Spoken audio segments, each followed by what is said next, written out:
Buenas tardes, saludos a todos. Hoy es viernes 29 de diciembre, la última reunión del informe semanal del movimiento larouchista de este año del 2023. Mi nombre es Denis Small, bienvenidos a todos. Y de entrada señalar que el 2024 va a ser el año del BRICS 10, no el BRICS 11, porque Milei, con toda la sabiduría que tiene, no quiero decir cuánta es esa, pero toda la que tiene, tomó la decisión de que Argentina no se suma a los BRICS. Menos mal, porque solamente ayudaría a sabotear a los BRICS en este momento. Así es que Argentina debe entrar, pero sin Milei. Eh, y eso va a tomar un poquito de tiempo, pero por ahora va a ser BRICS 10 y ya los expertos en el tema indican de que hay 20 países adicionales que han solicitado formar parte de la organización, de la agrupación, porque no es organización como tal.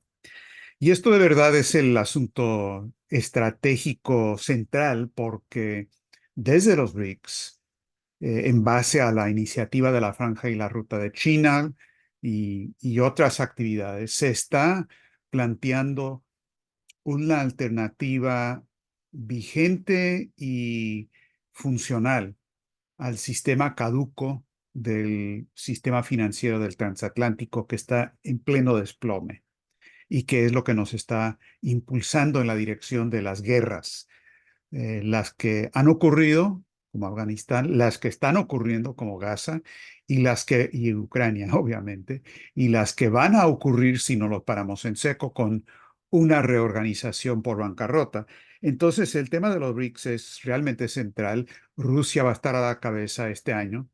Ya están muy activos los rusos en las reuniones previas y todo lo demás.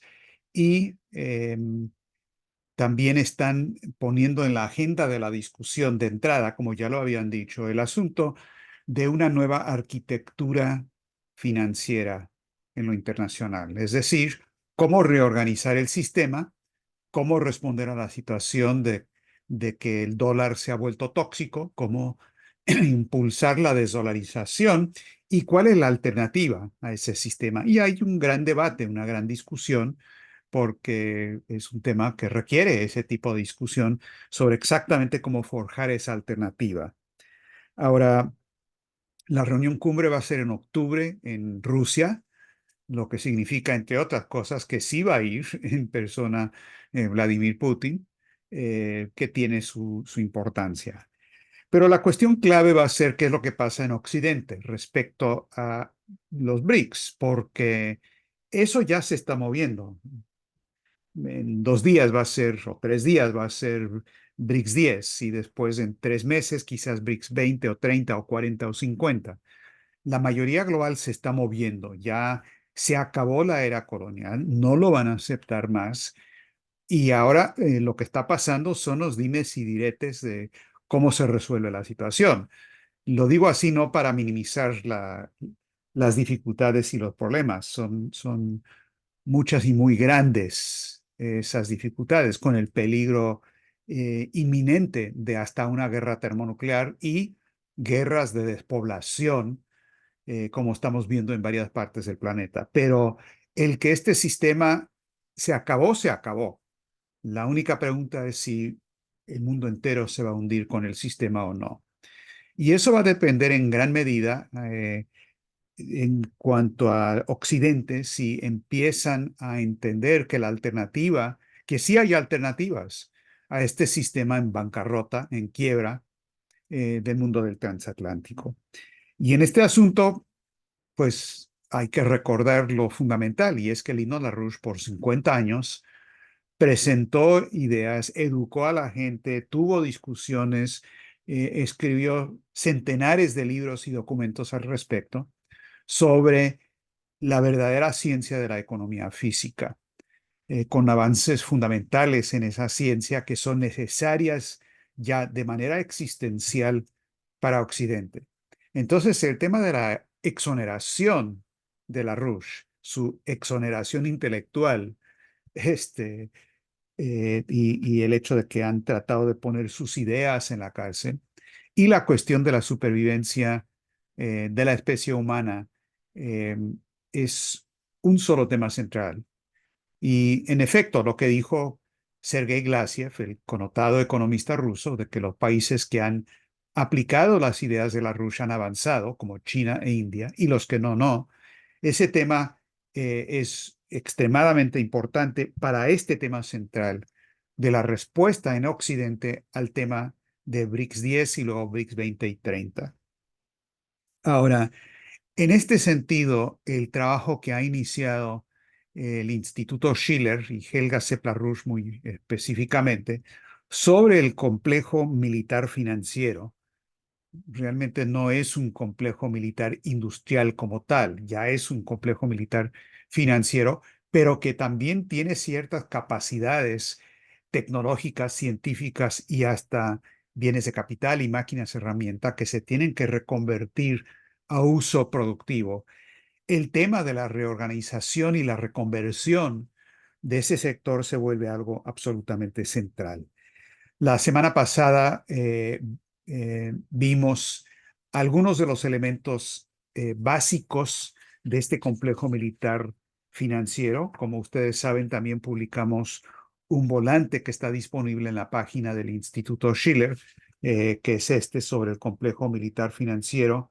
Se nutre del dinero ensangrentado de las guerras, que incluye tablas y demás, como la que está aquí abajo, de, que demuestran cómo los grandes especuladores de Wall Street son los verdaderos dueños, son los accionistas principales de Lockheed Martin, de Raytheon, Northrop Grumman, etcétera, etcétera.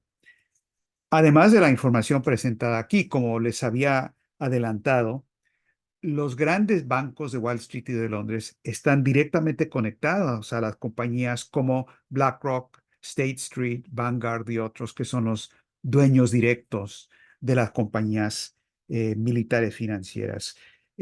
Dos o tres datos simplemente que se dan una indicación de esto que estoy indicando y seguimos con la investigación para presentar muchos de los datos adicionales. Pero, por ejemplo, en el consejo de directores de BlackRock está un señor que se llama Philip Hildebrand. Bueno, Hildebrand resulta que fue presidente del Banco Central Suizo y que hoy está en la junta de directores del Banco de Liquidaciones Internacionales, el Banco de Basilea. Este es el centro del poder financiero internacional de Londres y Wall Street. Es una indicación. Otra indicación, uno de los veteranos de BlackRock, que no está en BlackRock ahora, pero que se salió al gobierno, es Wally Adeyemo, que es el número 2 del Departamento de Tesoro de Estados Unidos. Está inmediatamente debajo de Janet Yellen. Entonces, él es BlackRock también.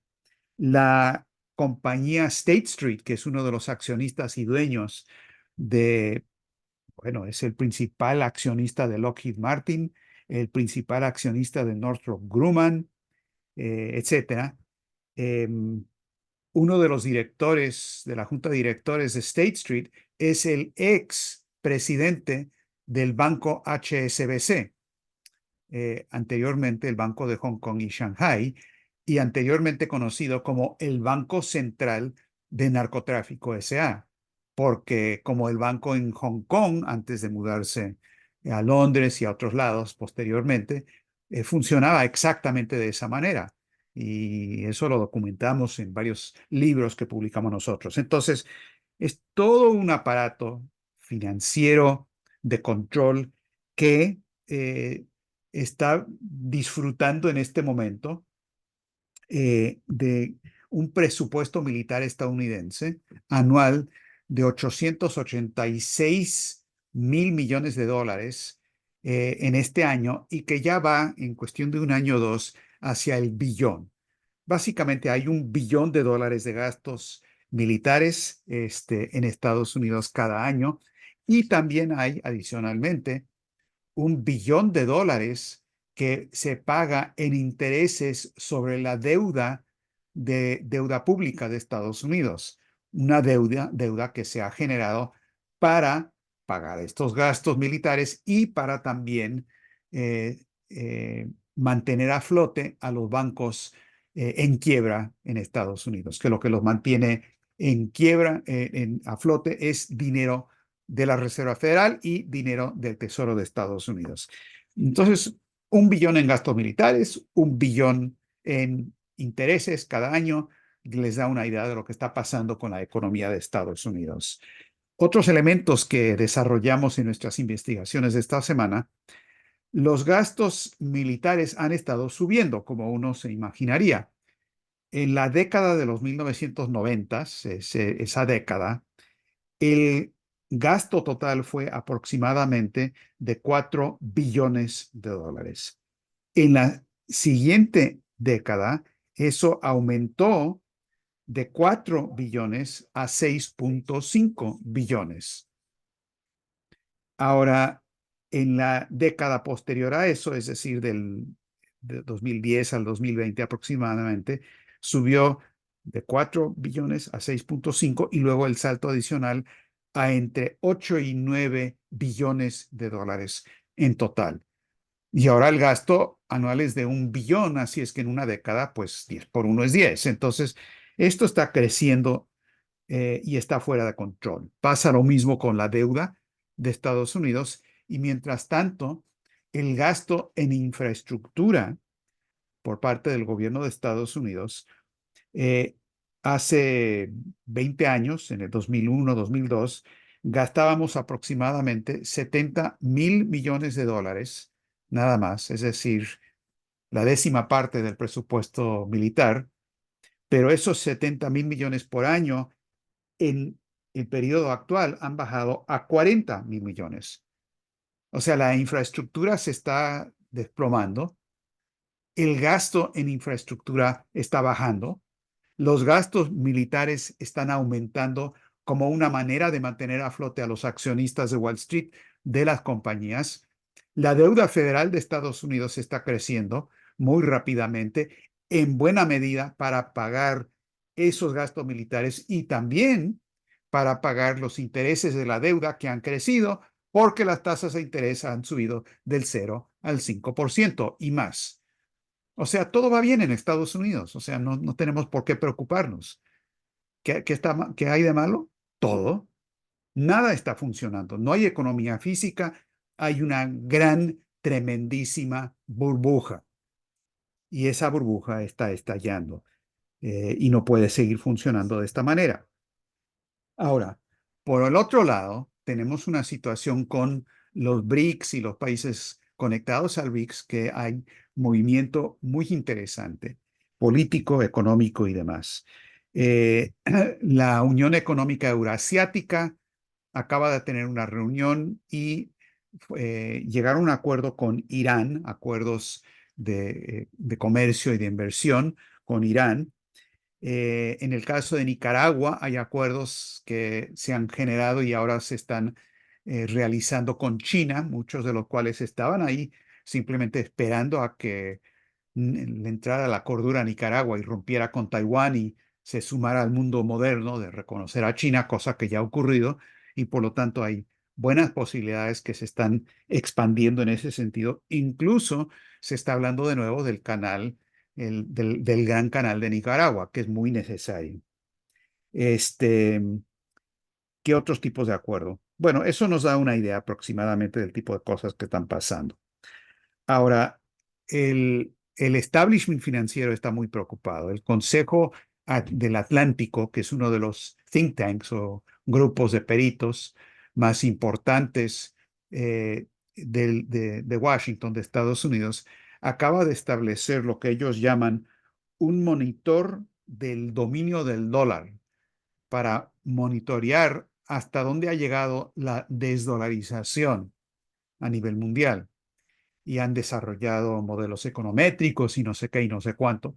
Lo interesante es que ellos han reconocido algo que creo es muy cierto, que eso no se puede medir simplemente en el porcentaje de las reservas que están en dólares y el porcentaje en yuanes y otras monedas. No se puede medir simplemente en términos de los flujos internacionales o algo por el estilo. Lo que ellos dicen es que hay que medir el potencial para un cambio dramático y repentino que los BRICS están forjando. Es decir, y esta es la frase que usan ellos, ¿hasta dónde ha llegado la nueva plomería internacional de los BRICS? ¿Cómo están las estructuras? ¿Qué está pasando? Y ellos han empezado a monitorear eso. Y ese es el tema del BRICS en este año bajo la presidencia de Rusia. Ahora, el desplome del sistema actual, como lo hemos indicado en muchas ocasiones, es lo que está detrás de la situación de las guerras, la de Ucrania, la de Gaza, estas situaciones intolerables, imposibles.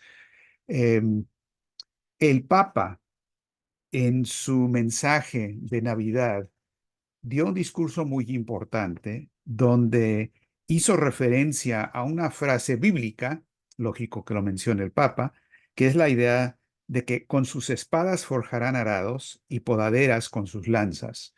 Muy conocido.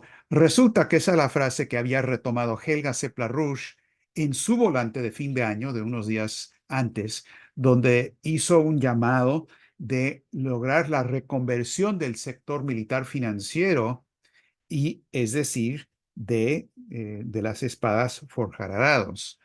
Em, Ahora, no es que el Papa haya desconocido esa frase antes de leerla en el documento de Helga Larouche, no estoy diciendo algo así, pero lo que digo es que aquí hay un tema común, hay algo fundamental, y es que se tiene que lograr un viraje dramático de la economía. El Papa dijo lo siguiente: para decir no a la guerra es necesario decir no a las armas, porque si el hombre, cuyo corazón es inestable y está herido, encuentra instrumentos de muerte entre sus manos, antes o después, tarde o temprano, los usará. ¿Y cómo se puede hablar de paz si aumenta la producción, la venta y el comercio de armas? La gente que no quiere armas, sino pan, que le cuesta seguir adelante y pide paz, ignora cuántos fondos públicos se destinan a los armamentos. Pero es algo que deberían saber, que se hable sobre esto, que se escriba sobre esto, para que se conozcan los intereses y los beneficios que mueven los hilos de las guerras. Y luego cita, con sus espadas forjarán arados y podaderas con sus lanzas. Ahora, eso es exactamente lo que estamos haciendo, es divulgar esta información para que se conozca y para que en Estados Unidos y Europa y en otros lados, ante la crisis de desintegración, se reconozca que hay una alternativa que incluye la reconversión de esas capacidades industriales y de empleo y de tecnología y de ciencia para un fin productivo y no un fin destructivo. El trabajador que está trabajando en las máquinas en la planta de Lockheed no es una persona malvada que quiere destruir a los niños de Gaza. Es un sistema que está organizado y que la única oportunidad de trabajo que tiene es pues trabajar en una compañía que sí está ganando mucho dinero por las razones ya indicadas. Entonces, hay un potencial muy grande para poder lograr este tipo de cambio político y económico que es algo absolutamente central. Ahora, esto me lleva a un tema, creo yo, que es central y les quiero mostrar algo compartiendo pantalla, que es lo siguiente. Este mapa que pueden ver en su monitor, que viene de una página electrónica pública que se llama Metrocosm, pero permiten el uso de este mapa simplemente diciendo de dónde proviene. Este es un mapa de todos los conflictos fronterizos que existen en el planeta. Los países en rojo son países que tienen diferendos o problemas fronterizos. Y los pequeños estallidos, algunos no tan pequeños, en amarillo significan donde hay conflictos activos. Ahora, este mapa no lo indica de esta manera, pero la gran mayoría, si no todos los conflictos, no diría todos porque de repente hay uno que se escapa, pero la gran mayoría son producto del Imperio Británico. El Imperio Británico, que al descolonizarse supuestamente, dejó trampas tendidas, dejó bombas de tiempo geopolíticos para explotar, para ellos poder manipular la situación después de la descolonización formal. Esto es lo que está pasando en Israel y Palestina. ¿Quién creó este problema de entrada? Fueron los británicos que armaron eso. ¿Quién creó el problema de India con Pakistán? También los británicos. ¿Quién creó el problema actual de Venezuela-Guyana? Pues el Reino Unido, porque cuando era Guiana Británica, pues eran los británicos. Y así por el estilo, ni hablar de las Malvinas, este, los que a veces se conocen como los Falklands, que indica simplemente que esto viene de los británicos. Y todos estos conflictos a nivel mundial son creación del concepto geopolítico británico. Y es útil ver esto en un mapa mundi porque de esta manera nos damos cuenta de que lo que está pasando en un país u otro no es un fenómeno aislado, no es un fenómeno que se explica por las razones internas a esa situación. Se explica por la existencia de la geopolítica británica como el modo de funcionamiento de este sistema financiero y económico internacional. De ahí lo que está pasando en Gaza, en última instancia, 21.000 muertos y ahora tenemos una epidemia con hongos mortales nuevos que se han generado en Gaza por falta de antibióticos y condiciones infrahumanas que ahora, qué ironía, están infectando a los propios soldados israelíes y van a afectar a Israel, porque como lo han dicho los mismos médicos de Israel, pues estas enfermedades y epidemias no reconocen las fronteras. Entonces aquí va a haber una despoblación generalizada. Eh, eh, en cierto sentido, lo de Gaza y lo que está pasando ahí, como lo dijimos anteriormente, es un experimento.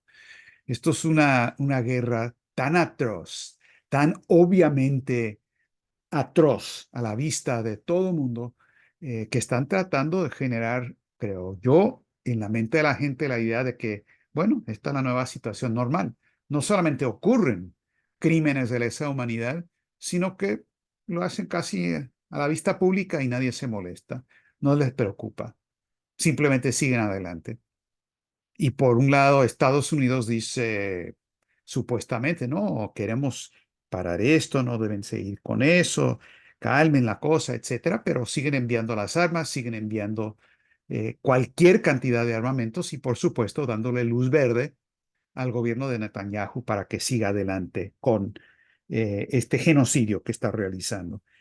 Ahora, al final de cuentas, el tiro les va a salir por la culata, porque el famoso modelo israelí de abordar problemas de terrorismo o problemas de oposición política, es decir, matar a todo mundo, que es un modelo que otros países han adoptado de línea dura, durísima en contra del terrorismo, responder a la violencia con más violencia en vez de responder con desarrollo. Es un modelo que, por ejemplo, India había adoptado. Pero en las últimas 2 o 3 semanas hay un cambio dramático que está ocurriendo en India sobre este asunto. Tan es así que India cambió su voto en Naciones Unidas, en este último voto en la Asamblea General, votaron en contra de la posición de Estados Unidos, es decir, aprobaron la votación por un cese al fuego. Y así por el estilo. Esta es una situación que no va a poder ganar la City y Wall Street. Pero al perder ellos, la cuestión es si van a lograr que el mundo entero pierda y que se vaya a simplemente la desintegración. Y por lo tanto, hasta que no logremos esta reorganización en bancarrota de este sistema, estos problemas militares van a seguir. Aunque logremos apagar el incendio en Gaza, que tenemos que hacer inmediatamente, urge tener bomberos que apaguen ese incendio, es decir, un cese al fuego, ayuda humanitaria, negociación según lo que dice la ONU sobre los estados, pero eso no va a resolver el problema de fondo, porque donde los que están incendiando y creando guerras van a seguir existiendo hasta que no cambiemos esa situación. La situación en Europa, en cierto sentido, es igual de grave. Bases militares de países escandinavos, creo que 32, creo que era en Finlandia, no me acuerdo exactamente, pero ahora pasan a uso de la OTAN en la pura frontera con Rusia. En Alemania están hablando abiertamente de prepararse para la guerra en contra de Rusia, dijo el secretario de Defensa Pistorius, en cuestión de 3 o 5 años. Guerra en contra de Rusia, dicen los alemanes. Como que no les salió muy bien la última vez, pero no importa. Y en Finlandia y en Suecia también están hablando de que se tienen que preparar para la guerra en territorio de esos países en contra de Rusia en los próximos 2 o 3 años. Entonces, es una cosa de locos, pero vamos en esa dirección. La situación de Guyana y Venezuela viene de la misma fábrica geopolítica británica. Aquí es urgente que tanto los venezolanos como los guyaneses entiendan que los están tratando de manipular como peones en un juego de ajedrez británico. El último aspecto de este incidente es que después de los acuerdos de SBG, de San Vicente y Grenadinas, eh, en que aceptaron lo que propuso Lula, que todo se tenía que negociar, nada de confrontación militar, llegar a acuerdos para mantener a la región como una región de paz. 3 meses van a regresar a hablar en Brasil, todo muy bien. Después de eso, hace algunos días, un barco de guerra de los británicos, el HMS Trent, llegó a Guyana, eh, supuestamente en una visita normal, ordinaria, programada, pero bajo estas circunstancias no hay nada programado que no sea una provocación. Y desafortunadamente los guyaneses los aceptaron en vez de decir, no, ¿saben qué? En esta ocasión no. Hay protestas de parte de los venezolanos. Afortunadamente, hasta el momento lo han llevado al acuerdo de Argyle. Pero esto en cualquier momento puede estallar. Pero todo es una trampa armada por los británicos, que son los que crearon ese mapa que les enseñé. Eso es lo que hay que pensar cada vez que uno estudia una de estas situaciones. ¿Cuál es la intención? Bueno, lo dijo el almirante Stavridis, que anteriormente es un almirante retirado de Estados Unidos y la OTAN. Dijo, tenemos que ver a Guyana como algo parecido a Ucrania. Si yo fuera guyanés, me pondría a temblar en ese momento porque miren lo que les ha pasado a los ucranianos. Es decir, Estados Unidos tiene que respaldar a Guyana militarmente, poner una base militar en Guyana, como lo propone el Comando Sur, para derrocar el gobierno de Maduro, para parar la ofensiva de China, supuestamente en el continente, para los rusos, etcétera, etcétera. Entonces, de lado y lado, cada quien tiene que tener mucho cuidado de no pisar el palito. Eso es bueno para desactivar el peligro, pero para resolver el problema tiene que haber desarrollo como la franja y la ruta. Tienen que haber grandes obras de desarrollo. Debe haber, como lo hablábamos la semana pasada, desarrollo combinado del petróleo que está en toda la región, aún en aguas que están bajo discusión o bajo negociación o que están en cuestión de quiénes son. No importa, utilicemos ese petróleo con la ayuda de Petrobras de Brasil para crear un fondo de inversión para el desarrollo de la región, en particular un ferrocarril de alta velocidad que corra por toda la costa norte de Sudamérica. ¿A quién va a beneficiar? A todos los países. ¿De dónde vienen los fondos? De todos los países. Y puede meter mano en eso el nuevo Banco de Desarrollo del BRICS el año que viene con préstamos que se pueden girar en moneda nacional, como lo están haciendo en el caso de Egipto. Lo van a hacer. Egipto ya tiene un bono que emitieron en yuanes y así por el estilo. Es decir, la única salida de ese mapa horrible de 150 crisis es con BRICS y la franja y la ruta. Ahora, Argentina. Miren, Yo creo que Argentina es un experimento en genocidio de la misma manera en que Gaza es un experimento en genocidio, creado por la misma gente que están armando los dos genocidios. Son formas diferentes de genocidio, por supuesto. Por el momento no hay bombas que han soltado en Buenos Aires o en Mar del Plata, como están haciendo en Gaza, pero la destrucción que se está realizando ya y que se va a realizar con las medidas económicas de Milei y quienes le metieron el cassette a la cabeza, porque lo que él está diciendo es pura locura Montpellerini de la Escuela Austriaca de Economía. La destrucción que se va a lograr si es que se aplican esas medidas va a ser tan destructiva para Argentina como si hubiera habido un bombardeo estratégico de la población. Lo digo sin querer exagerar, porque eso es lo que va a pasar con las privatizaciones, con la destrucción del nivel de vida, con la venta de todo lo que son los activos nacionales, impuesto todo con una dictadura este, total, si es que las fuerzas de orden público aceptan ese papel, imponiendo un genocidio de Wall Street y la City de Londres.